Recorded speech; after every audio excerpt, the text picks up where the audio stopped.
Today, we ask ourselves who has entered Damascus and, is this the end of al-Assad?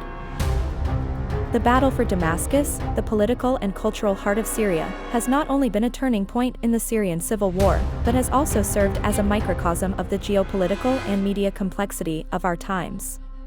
This crucial struggle reflects the intersecting interests of local and international powers, exposing the ideological discourses and media strategies employed by the different actors. Below, we will explore the main participants, their backers, and the media narrative each seeks to reinforce, appealing to those seeking to understand this historic event from a more critical and analytical lens. Bashar al-Assad's government has projected a narrative of resilience and stability in the face of what it describes as chaos caused by foreign powers and terrorists.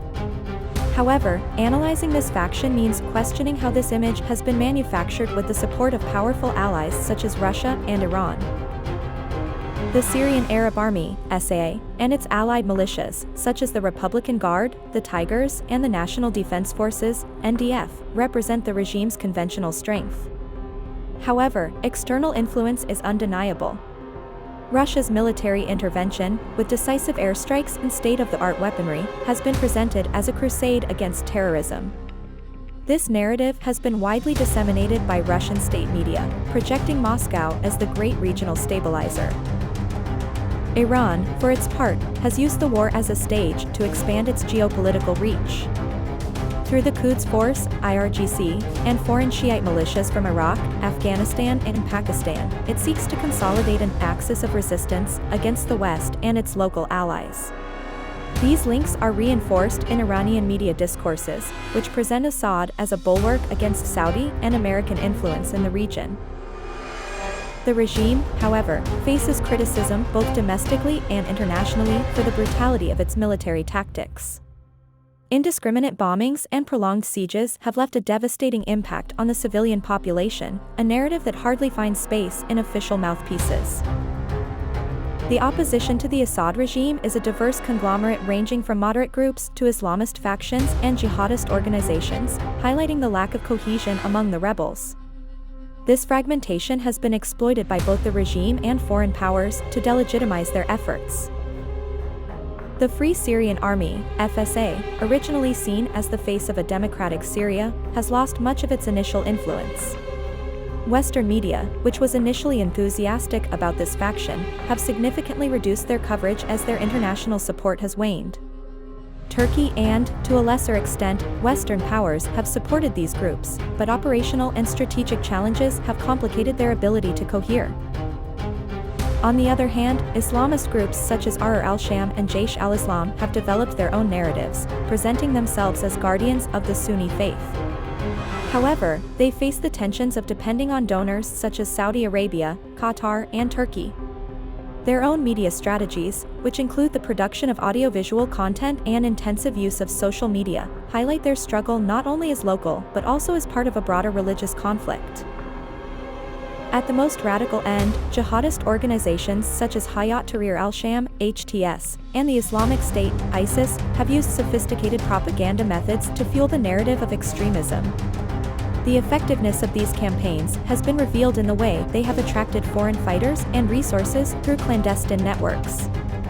ISIS, although weakened, still projects powerful images that challenge the media hegemony of other actors. Although the People's Protection Units, YPG, have not been a major player in Damascus, their fight against the Islamic State and for a federalist model in Syria makes them an important case for analysis. These militias have found tactical, albeit limited and pragmatic, support in the United States and Europe. For Western media, the Kurds have been portrayed as reliable allies in the fight against terrorism, especially against ISIS.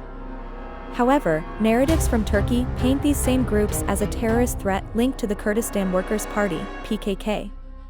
This media conflict shows how actors can be portrayed in diametrically opposed ways, depending on the geopolitical interests of whoever is telling the story. The Druze and Palestinian militias, while not as prominent as the major players, represent important local realities. The evolution of these largely defensive alliances appears to reflect Syria's sectarian and communal complexities. Liwa al-Quds, for example, has been instrumental in supporting the regime in tasks such as the defense of Damascus. Despite their strategic role, they often occupy a marginal place in the media discourse, which is evidence of a prioritization of more general narratives about the conflict. The role of external financing and international interference in the Syrian civil war highlights how Damascus has become an epicenter of geopolitical disputes. The United States and the West, while initially supporting moderate groups, have reduced their active role by prioritizing the fight against ISIS. For their part, Russia and Iran have used the conflict to consolidate their influence in the eastern Mediterranean and the wider region.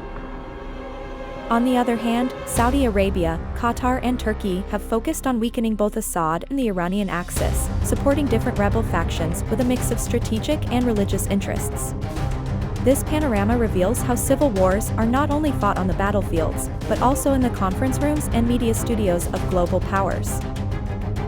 The departure of Bashar al-Assad from Syria signifies a critical moment in the conflict, likely indicating that the government in Damascus is on the brink of collapse or has already fallen under rebel control.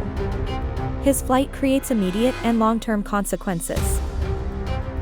Loss of legitimacy. Assad's departure could signal to both allies and opponents that his regime is no longer viable, leading to a rapid erosion of loyalty among remaining military forces and political elites. Power vacuum. Without a clear successor or centralized control, Syria may plunge further into chaos, intensifying the fragmentation of power among rebel factions, local warlords, and remaining loyalist groups. 2. Potential destinations. Russia. As Assad's most steadfast ally, Russia may provide him refuge to preserve some form of influence over Syria's future. Iran, another strong backer of Assad, Iran could offer him sanctuary to maintain its regional interests and connections to proxy forces.